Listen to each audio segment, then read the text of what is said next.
নমস্কার, ডিজিটালে জনতার দরবারে নিউজ 18 বাংলায় আমি অয়ন আপনাদের জানাই স্বাগত। Good evening. 9 অগস্ট আরজি করে সেমিনার রুমে খুন, ধর্ষণ, নৃশংস অত্যাচার তরুণী চিকিৎসকের ওপর, তার বিচার আজকে 26 অগস্ট এখনো পর্যন্ত আমরা পাইনি। বিচার ছাড়া আর যা যা হওয়ার তাই হয়ে চলেছে। রাজনৈতিক তরজা, বিভিন্ন বিতর্ক, পুলিশের পক্ষ থেকে বিভিন্ন সাফাই, বিভিন্ন দাবি, বিভিন্ন অভিযোগ, তার সঙ্গে সঙ্গে নবান্ন অভিযান, মুখ্যমন্ত্রীর পদত্যাগ দাবি। খুব স্বাভাবিকভাবে সোশ্যাল মিডিয়াতেও প্রশ্ন উঠছে, মুখ্যমন্ত্রী পদত্যাগ কেন? আগে তো বিচারটা দরকার। এটা কি কোনো উদ্দেশ্য প্রণোদিত হচ্ছে পরবর্তী সময়ে পরবর্তী বিষয়গুলো? এই নিয়েও প্রশ্ন উঠছে। আর আজকে যে ভাইরাল ভিডিও সামনে এলো তারও ভয়ঙ্কর। সেই ভাইরাল ভিডিও দেখাবো, তবে তার আগে আমার সঙ্গে যারা রয়েছেন তাদের সঙ্গে পরিচয় করিয়ে দিই। আমার সঙ্গে আছেন তৃণমূল মুখপাত্র কৃষাণু মিত্র, আমার সঙ্গে আছেন বিজেপি মুখপাত্র শতরূপা, এবং আমার সঙ্গে আছেন, আমি সমাজের বিভিন্ন অংশের মানুষকেই জনতার দরবারে আরজি কর ইস্যুতে নিয়ে আসি। আজকে এনেছি ডায়েটিশিয়ান, যিনি হাসপাতালেও কর্মরত, শ্রেয়সী ভৌমিক সিনহা। তার অভিজ্ঞতাও আমি শেয়ার করতে চাই। এই যে ভাইরাল ভিডিওটা, সেই ভাইরাল ভিডিওটা দেখুন। আজকে এতদিন পরে এই ভিডিওটা ভাইরাল হয়েছে। এই ভিডিওতে দেখা যাচ্ছে সেমিনার রুমের মধ্যেই এই জমায়েত। সেই জমায়েতে কে কে আছেন দেখুন। দেবাশিস সোম, ফরেন্সিক মেডিসিন বিভাগের অধ্যাপক; শান্তনু দে, ইনি নাকি সন্দীপ ঘোষের আইনজীবী; প্রসূন চট্টোপাধ্যায়, ইনি নাকি সন্দীপ ঘোষের পিএ। আচ্ছা, প্লেস অফ অকারেন্স যেটা বলে, আমি আইনগতভাবে অতটা সাউন্ড নই, কিন্তু প্লেস অফ অকারেন্স আমরা দেখেছি যে কোনো যা খুশি হোক না কেন সেটাকে ঘিরে রাখা হয়। সেই জায়গায় সেমিনার রুমে কাউকে ঢোকার কথা নয়। সেই রাতে দেহ উদ্ধারের পর এতজন মানুষ ঢুকলেন কি করে? পুলিশ ওখানে দাঁড়িয়ে আছে। পুলিশ কি করছিল? পুলিশ কেন নির্বাক? পুলিশ কেন নিশ্চুপ? আমি যে বললাম, যা হওয়ার তাই হচ্ছে, কিন্তু বিচার ছাড়া। 9 অগস্টের পরে আজকে 26 অগস্ট, 17 দিন হয়ে গেল, এখনো পর্যন্ত। এই দেবাশিস সোমকে দেখছেন, এই দেবাশিস সোম দুর্নীতি ইস্যুতে আজকে সিজিওতে নিজামে তলব করা হয়েছিল। তারপরে এই ভাইরাল ভিডিওর পরেই তাকে সিজিওতে তলব করা হয় ধর্ষণ খুন মামলায়। এইটা নিয়ে রাজনীতি তোলপাড়। একটু রাজনৈতিক মহলের বক্তব্য এবং ছাত্রছাত্রীদের বক্তব্য দেখাবো, তারপরে আসবো।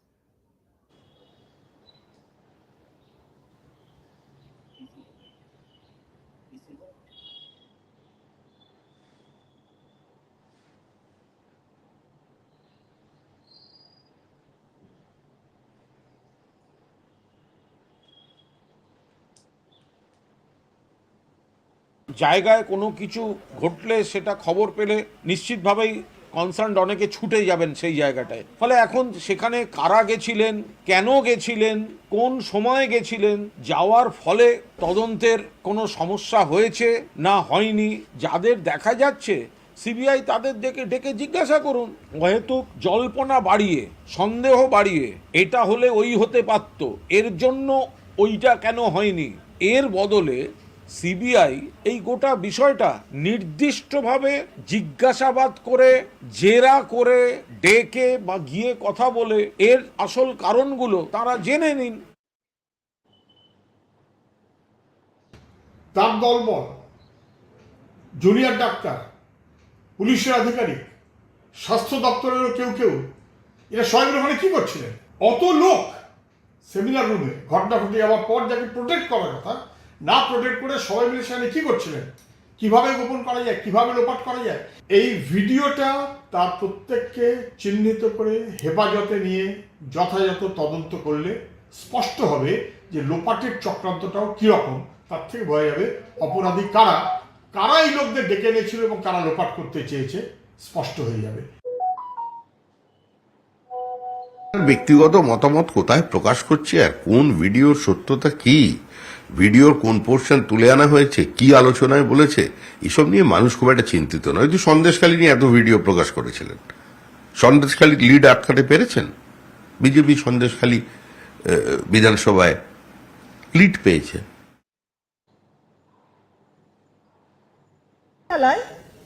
প্রায় টিকিট কেটে ঢোকার মতো ওই সেমিনার রুমে সবাই ঢুকেছিল।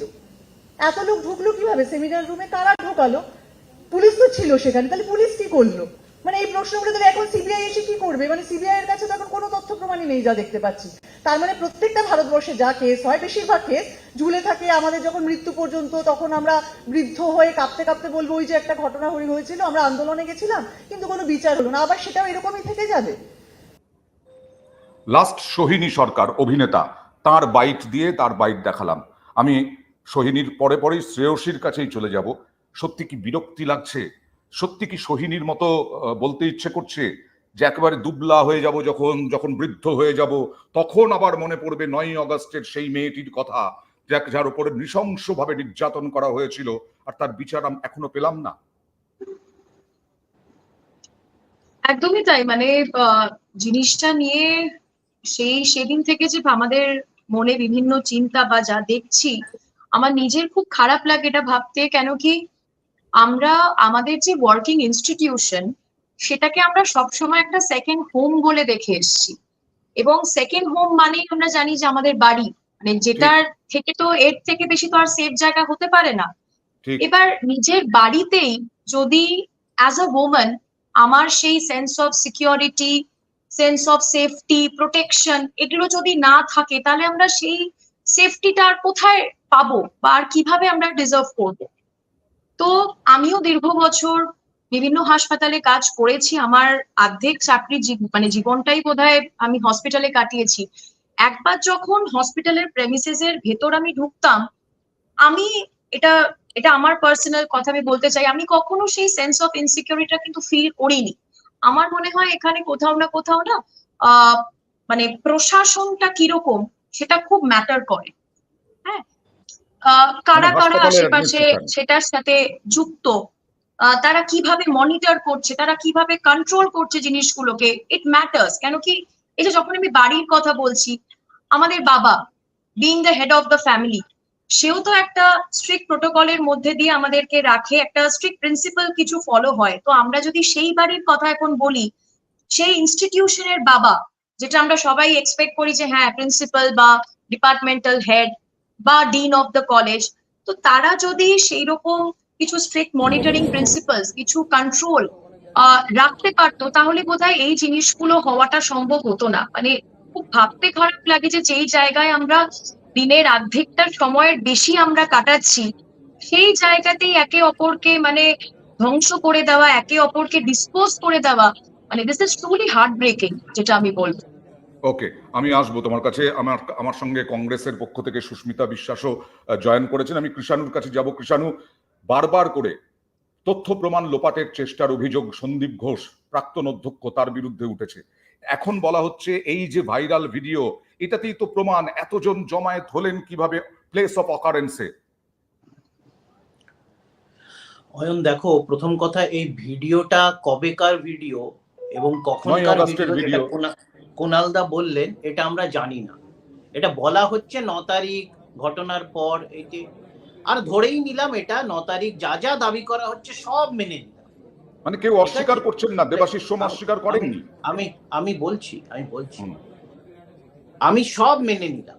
আমি দুপুর 4টার সময় আমার ফেসবুকে একটা পোস্ট করেছি।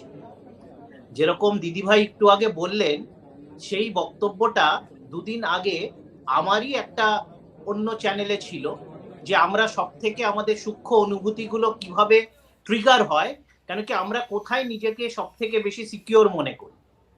আমরা মনে করি যে লোকজন যখন কেউ বাইরে যায়, আমার বউ আমাকে ফোন করে বলে কি তুমি অফিসে পৌঁছে গেছো, যদি আমি বলি হ্যাঁ পৌঁছে গেছি, সে নিশ্চিন্তে থাকে। সে তাহলে ধরে নেয় যে রাস্তাঘাটে কিছু হলেও হতে পারে, অ্যাক্সিডেন্ট কিছু হতে পারে, কিন্তু অফিসে পৌঁছে গেলে একটা নিজের চৌহদ্দি পরিধির মধ্যে চলে গেছে, সেটা আছে।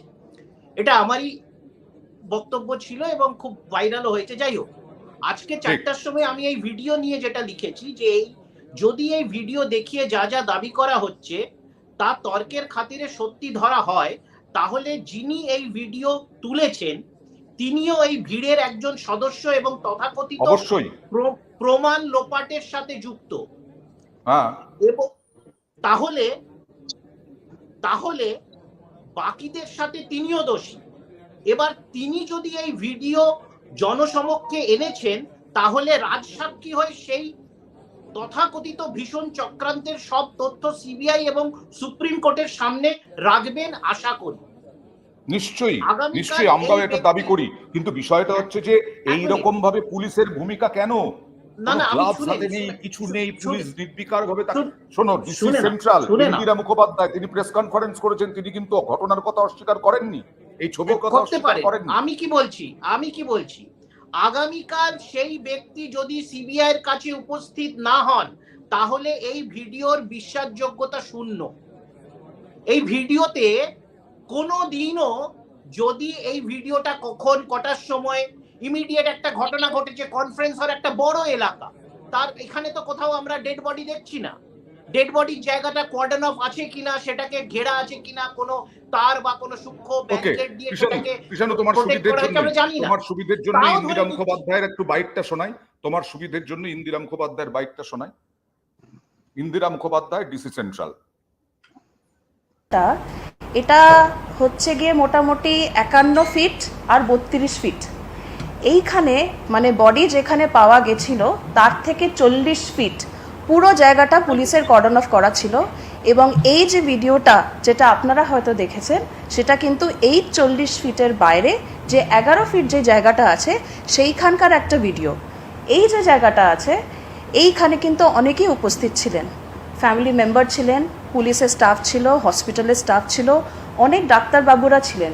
ওখানে পুলিশের পুরো ফোর্স আমাদের যারা ছিল তারা পুরো লাইন করে দাঁড়িয়েছিল। এবং সেমিনার হলে যেখানে বডি পাওয়া গেছিল তার থেকে 40 ফিটের মধ্যে বহিরাগত কেউ আসেননি। কথা বলবো শতরূপার সঙ্গে, শতরূপার কাছে যাব। শতরূপা, কতটা বিশ্বাসযোগ্য পুলিশের এই বক্তব্য? আমি আসছি কৃষাণ। বিন্দুমাত্র বিশ্বাসযোগ্য নয়। পুলিশ কেন? প্রথম দিন থেকে যা কাণ্ড ঘটাচ্ছে আরজি করার পরে, এবং তোমার মনে থাকবে অয়ন, যেদিন রাত্রির বেলা 40 মিনিট ধরে আরজি করে র্যাম্পেজ করলো, যেই করে থাকুক, কিন্তু তখন 40 মিনিট ধরে তারা নয় বাথরুমে লোকালো, নয় আমি তো এও শুনলাম যে পেশেন্টের কম্বলের তলায় নাকি লুকিয়েছিল। কোথায় লুকিয়েছিল আমি জানি না, আমার কথা 40 minute police was not on the scene. এবং তারপরে পুলিশ কমিশনার এসে হাউমাউ করে প্র্যাকটিক্যালি কেঁদে বললো আমার তো অত রিসোর্সেস নেই, মিডিয়ার দোষ। তো যে পুলিশ কোনো সময় সত্যি কথা বলে না, মমতা ব্যানার্জির অনুপ্রেরণায়, পুলিশ মন্ত্রীর অনুপ্রেরণায়, তাকে কি করে কে বিশ্বাস করবে আমাকে বলো অয়ন? আমি কেন, বিজেপির কেউ কেন? আমার মনে হয় আমার তো মনে হয় বিশ্বাস করে। তুমি আমার তো মনে হয় যে ওই ঘরেই ঢোকা উচিত নয় কারো, কৃষাণু, ওই ঘরেই তো কারো ঢোকা উচিত নয়। কৃষাণু ঢোকার আগে আমি আরেকটা জিনিস একটু মনে করিয়ে দিই অয়ন, তোমার মনে থাকবে যেদিন ডার্বি খেলা ওরা রোকবার চেষ্টা করলো, প্রেস কনফারেন্স করে সারা দুপুর বকবক করে গেল যে আরে আমাদের কাছে এত ইনফরমেশন আছে, আমাদের জানানো হয়েছে অস্ত্র নিয়ে নামবে, এই নামবে। লোকজন মানে যত পুলিশ ওরা এমপ্লয় করেছিল তার থেকে তো ডার্বি এমনি করে দিতে পারবো।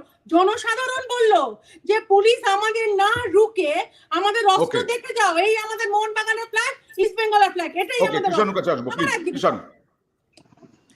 না, প্রথম কথা হচ্ছে যে বিজেপি বা বিজেপির প্রতিনিধিরা কি সত্যি বলছে? বিজেপিরা সত্যনিষ্ঠ নয় বলেই তো আজকে এই প্রবলেমটা হচ্ছে। আমি তো বললাম অনেক গাফিলতি, ভুল ত্রুটি থাকতে পারে, কিন্তু তার জন্য মিথ্যা তথ্য বা ফেক নিউজের কেন সাহায্য নেওয়া হচ্ছে? আমি এখানে বলি, আমি তো একটু আগে যে পুলিশের ভদ্রমহিলা যে প্রেস কনফারেন্সটা তুমি শোনালে, আমি তো এটাই বলছিলাম যে পুলিশ তার জায়গায় কর্ডন অফ করেছিল। আর ধরে নিলাম পুলিশ মিথ্যে কথা বলছে, সবাই মিথ্যে কথা বলছে, তাহলে যিনি ভিডিওটা প্রকাশ করেছেন তিনি তো ধরে নেওয়া যেতে পারে তিনি সত্যের পক্ষে, তিনি জাস্টিসের পক্ষে। তা তিনি বলে দিক না যে কি অবস্থা ছিল, কোন তথ্য প্রমাণ কে লোপাট করছিল, কে কোথায় দাঁড়িয়েছিল। এবং সর্বোপরি এখানে পুলিশের যিনি প্রতিনিধি ছিলেন তিনি বললেন তো যিনি পেরেন্টস, যারা বাবা মা, জনৈক বাবা মা, তারা উপস্থিত ছিল। এর মধ্যে বিগত 7 দিনে আমি হয়তো উনাদের 7খানা ইন্টারভিউ শুনেছি বিভিন্ন চ্যানেলে, সম্ভবত তোমাদের চ্যানেলেও। সেখানে কিন্তু উনারা ওই কনফারেন্স রুমে কখনো ঢুকেছিলেন এই তথ্যটা আমি অন্তত পাইনি। তো সুতরাং তারাও জানাক যে তারা কনফারেন্স রুমে ঢুকেছিলেন, তারা প্রমাণ লোপাট করেছেন কিনা, বা কেউ প্রমাণ লোপাট করছিল তারা দেখেছেন কিনা। তার মানে সুস্মিতাদি, শুধু একটা সুস্মিতাদির ভিডিও কাছে ছেড়ে আসবো। দিলাম আর বাকিটা সব অ্যাজাম্পশনের উপরে ছেড়ে দিয়ে ফেকারি করলাম, তদন্তকে পেছনে ঠেলে দিলাম, সব অন্যদিকে চলে গেলাম, তাহলে এটা কি জাস্টিসের পক্ষে কথা বলা হচ্ছে? আমি তো Okay, এটাই বললাম, যিনি সুস্মিতাদি, ভিডিও প্রকাশ করেছেন তাকে রাজসাক্ষী করা হোক। এটা ওকে কি বেশ। এআই? এটা কি এআই? আমি যে জানতে চাইছি, মুখ্যমন্ত্রীর নতুন ফেভারিট ওয়ার্ড, সবকিছুই নাকি এআই। আমি কি বললাম শতরূপা শোনে না, এটাই প্রবলেম। আমাকে কি আমি বলা বললাম হয়েছে? যিনি ভিডিও প্রকাশ করেছেন তার রাজসাক্ষী হওয়া উচিত, ওকে, সুপ্রিম কোর্ট তিনি এবং রাজসাক্ষী সিবিআই হবেন সামনে কিনা, বয়ান দেওয়া উচিত। সিবিআই তাকে ডাকবে যখন কিনা তিনি বা ভিডিওটা অন্যান্যদের করছিলেন প্রমাণ সিবিআই কে ডাকবে লোপাট কিনা করছেন? একেবারে কেন্দ্রীয় গোয়েন্দা সংস্থার বিষয়। সুস্মিতাদি, এই ভিডিওতে যা যা রয়েছে তা একদম পরিষ্কার। ইন্দিরা মুখোপাধ্যায় কিন্তু ডিনাই করেননি, তিনি শুধু বলেছেন 40 ফুট কর্ডন অফ করা আছে, তারপরে তার বাইরে এরা জমায়েত করেছেন। আমার বক্তব্য হচ্ছে যে সেটাও তো করা উচিত নয়, সেখানেও সন্দীপ ঘোষ ঘনিষ্ঠ, তাদেরকে দেখা যাচ্ছে। দেবাশিস সন্দীপ ঘোষ ঘনিষ্ঠ, শান্তনু দে তিনি আইনজীবী, তিনি কি করছিলেন? যিনি পিএ তিনি কি করছিলেন? এটাই তো প্রশ্ন। অবশ্যই এটা প্রশ্ন। যদি যেই কথা উনি যে স্টেটমেন্ট দিলেন সেই স্টেটমেন্ট অনুযায়ী যদি এরা ওই 11 মিটারের মধ্যে থাকে, সেটাও তাদের থাকা উচিত না, তারা থাকতে পারে না। একটা ক্রাইম সিনে অনেক রকম এভিডেন্স থাকে, সেই ক্রাইম সিনে এভিডেন্স গুলো ট্যাম্পারিং করার জন্য এরা যায়নি। এইটা কি কিষাণু দায়িত্ব নিয়ে বলতে পারবে? কিষাণু যেইভাবে দায়িত্ব নিয়ে বললো, তার মারা তো প্রতিবাদ, তার মা বাবাও তো প্রতিবাদ করতে পারতো। তার মা বাবাকে 3 ঘন্টা পুলিশ বডি দেখতে দেয়নি, বাইরে 3 ঘন্টা বসিয়ে রেখে দিয়েছে। তাহলে তার মা বাবার ওখানে এন্ট্রেন্সে তারা ঢুকলো কি?